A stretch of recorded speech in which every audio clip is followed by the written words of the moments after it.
ఇష్టమైనటువంటి జీవితం, ఒక ఆదర్శమైనటువంటి జీవితం, ఒక వేలాది సంవత్సరాలుగా ఒక అద్భుతమైనటువంటి వ్యక్తిత్వంగా ఉండడమే ఇన్ని సంవత్సరాలు ఆయనను మనం గుర్తు చేసుకోవడానికి ఒక ముఖ్యమైనటువంటి ఆధారమైంది. సిద్ధాంతం అనేది లేకుంటే మాటలతో ఏ వ్యవహారాలు ఉండవు. ఏదైనా ఒక ఆదర్శమైనటువంటి వ్యక్తిత్వం మన ఎదురుగా కనపడితేనే అదొక మోడల్ అవుతుంది. ఒక ఐఏఎస్ కావాలన్నా, ఐపీఎస్ కావాలన్నా, ఒక మంచివాడన్నా, ఒక దాన ధర్మం చేయాలన్నా, ఒక మంచి ఆధ్యాత్మికవేత్త కావాలన్నా, ఒక మంచి కుటుంబాన్ని నడిపిస్తున్నటువంటి ఒక ఆదర్శమైనటువంటి తల్లిదండ్రులైనా, కొడుకైనా ఏదైనా ఒక మోడల్ కనపడాలి. ఒక మోడల్ కనపడకుంటే వాళ్ళని చూసే మిగతా వాళ్ళు కూడా ఆచరిస్తారు.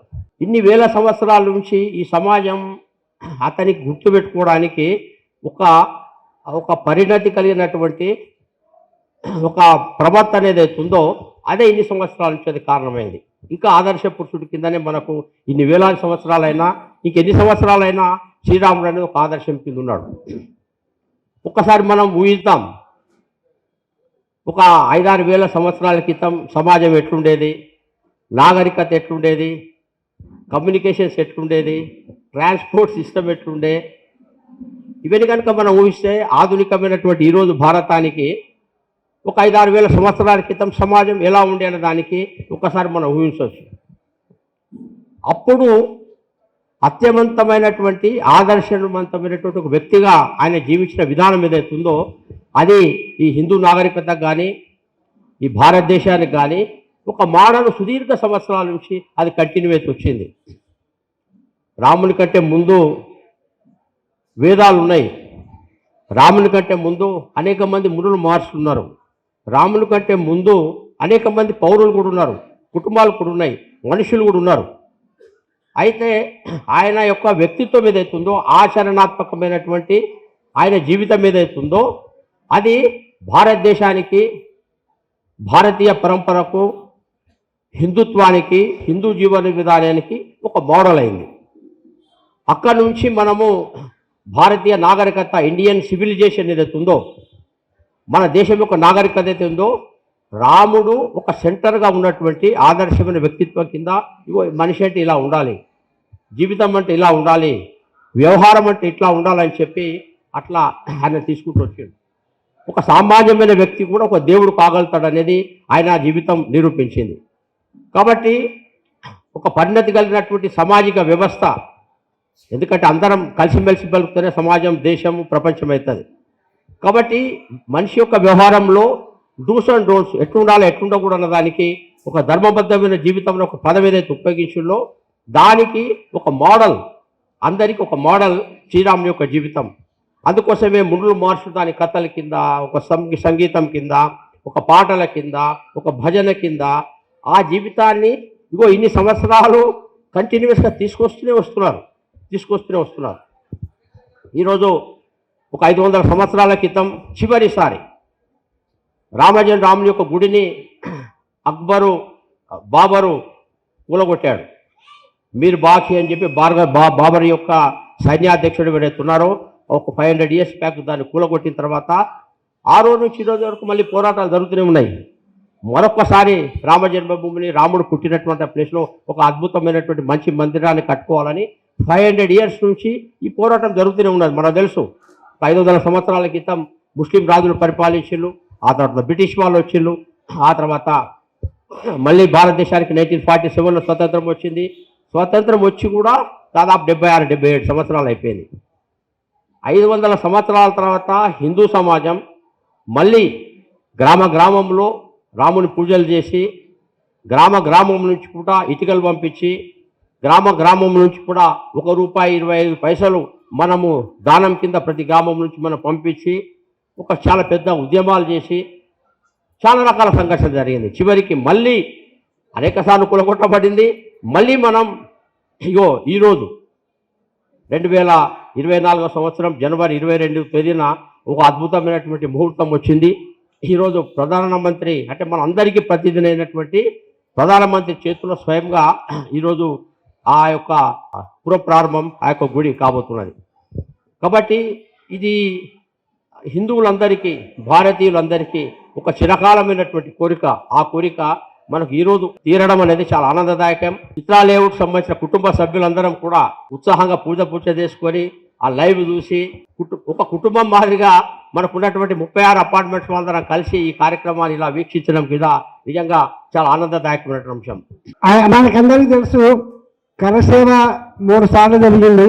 అందులో ఒకసారి వెళ్ళినటువంటి వ్యక్తి మన కాలనీలో నివసిస్తున్నారు. వారి అనుభవాలు ఒక 2 నిమిషాలుగా మాట్లాడవలసిందిగా కోరుతున్నాను. 1990 అక్టోబర్లో కరసేవ శ్రీ ఎల్కే అద్వానీ గారు రథయాత్ర అనౌన్స్ చేశారు. మేము ఇక్కడ సైదాబాద్లో ఉండేవాడిని. నేను 21 సంవత్సరాల వయసు, టీసీఎస్లో జాబ్ చేస్తూ మేము ఒక ఓల్డ్ సిటీ కరసేవ ప్రముఖగా 200 మంది ఇక్కడి నుంచి బయలుదేరి వెళ్ళాం. అప్పట్లో ములాయం సింగ్, నా పేరు విజయ్ కుమార్, సంఘ స్వయం సేవక్ నేను కాలేజ్ నుంచి. అప్పట్లో అయోధ్య ఇంతటి సహకారం ఉండేది కాదు ప్రజల దగ్గర నుంచి. చాలామంది ఎందుకు అక్కడే గుడి కట్టాలా రకరకాలుగా మాట్లాడేవాళ్ళు. కానీ ప్రతి ఇంటికి వెళ్ళి చందాలు తీసుకొని మేము 20,000 రూపాయలతో 200 టికెట్లు అయోధ్యకి కొనుక్కొని ఒక గ్రూప్గా బయలుదేరాము. మన ఆలయ నరేంద్ర గారు కూడా మాతో పాటు వచ్చారు. అది వారణాసి నుంచి ట్రైన్ ఉంది. అప్పుడు పూర్తిగా మేము వారణాసి చేరేటప్పటికి అక్కడ ట్రైన్లన్నీ రద్దు చేశారు. అక్టోబర్ 28 కల్లా మేము వారణాసి చేరాము.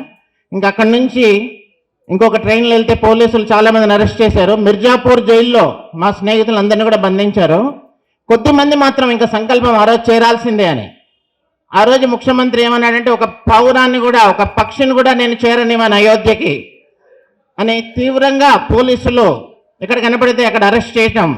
జైలు పూర్తిగా నిండిపోయాయి. మేము నడుచుకుంటూ సుల్తాన్పూర్ అనే ఊరు నుంచి అయోధ్య వరకు 80 కిలోమీటర్లు రైలు పట్టాలు వెనకాల వెళ్ళాం. రోడ్డు మీద వెళ్తే పట్టుకుంటారని చెప్పి రైలు పట్టాలు వెనకాల.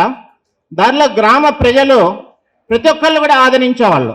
రాత్రిపూట మేము వాళ్ళ ఇంట్లో వాళ్ళు ఖాళీ చేసి మమ్మల్ని, చాలా బీదరికంలో ఉన్న ప్రజలు కూడా మమ్మల్ని ఎంతో ప్రేమగా ప్రొటెక్ట్ చేసుకుంటూ, ఆ గ్రామంలో ఆగకండి, ఒక గ్రామం నుంచి ఇంకో గ్రామానికి, ఇంకో గ్రామం నుంచి 3 రోజులు నడుచుకుంటూ వెళ్ళాం 80 కిలోమీటర్లు. మాకు రక్తాలు కారుతుండేవి, మా బట్టలు చినిగిపోయేవి, అన్ని రకాల సహకారం.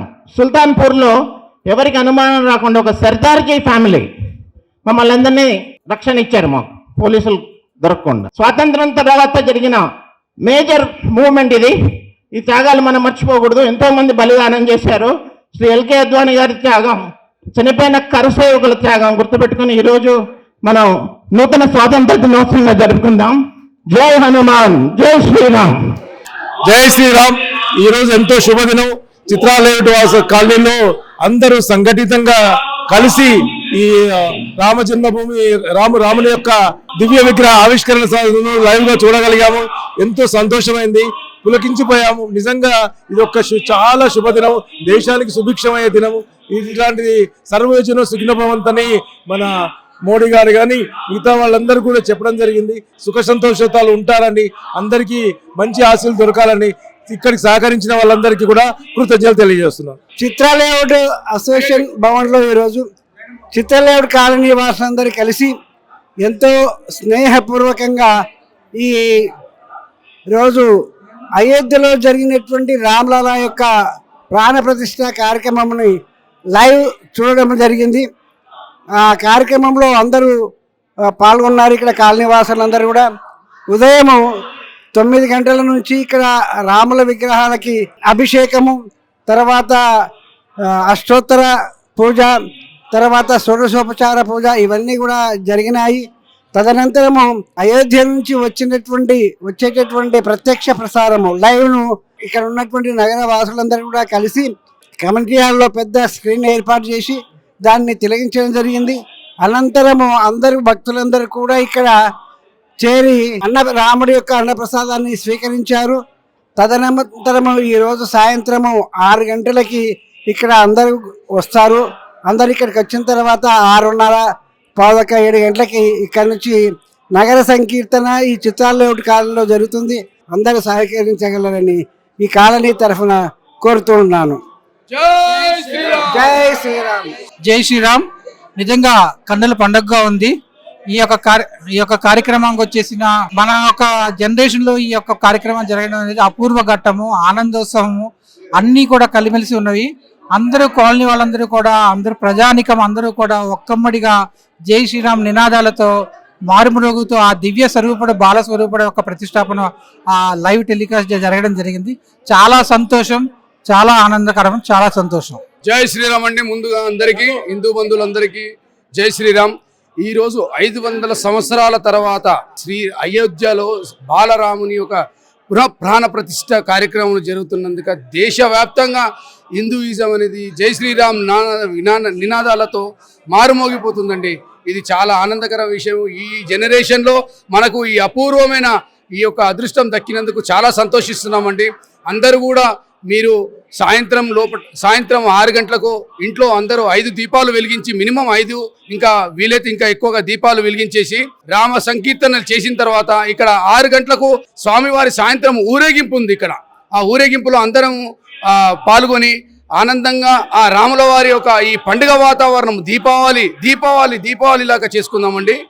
జై శ్రీరామ్. అందరికీ జై శ్రీరామ్. ఎప్పుడు అనుకుంటున్న ఒక 500 సంవత్సరాల కళ ఈరోజు నిలబడింది. నిజంగా ఇది చూస్తుంటే అసలు మన కళ నిజమా అనే దీంట్లో ఉన్నాము. చాలా అద్భుతమైన గుడి నిర్మాణం జరిగింది. దీనికి అందరం మనం పాలు పంచుకోవడం అసలు నిజంగా పూర్వజన్మ సుకృతంగా భావించాలి. అసలు ఈ గుడి ఇంత తొందరగా అవుతుంది అనుకోలేదు. మనం ఈ చిత్రాలేవట్లో ఈ పండగ వాతావరణంలో జరుపుకుంటున్న ఈ కార్యక్రమానికి మాతాశ్రీలు అందరూ పెద్ద సంఖ్యలో వచ్చినందుకు పేరు పేరున వారికి ధన్యవాదాలు తెలుపుతున్నాము. అందరికీ జై Shriram. Thank you very much. జై శ్రీరామ్. జై శ్రీరామ్. చాలా సంతోషంగా మా కాలనీలో మా అసోసియేషన్లో అయినందుకు చాలా సంతోషం అనిపిస్తుంది. అందరూ చాలామంది ప్రజలందరూ పాల్గొని మంచిగా అంటే చాలా అందంగా ఆనందంగా అందరూ పాల్గొని ఇవాళ సాయంత్రము 6 గంటలకు 5 దీపాలు, గుమ్మం ముందు 2, తులసి మాత దగ్గర 1, దేవుని దగ్గర 2 దీపాలు పెట్టుకొని మనము మన కార్యక్రమము చేసుకోవాలి. అయోధ్యలో శ్రీరాముడు ప్రతిష్ఠించినందుకు మన ఇంట్లో పండుగ లెక్క అందరూ మన పండుగ లెక్కనే జరుపుకుంటున్నాము. మనము ఒక అయోధ్యలో కాకుండా మన ఎల్బీ నగర్లో చిత్రాలేవట్లో కూడా అంత బాగా పండుగ జరుపుకుంటున్నాము. అందరు పాల్గొన్నందుకు చాలా సంతోషం అనిపిస్తుంది. జై శ్రీరామ్. జై శ్రీరామ్.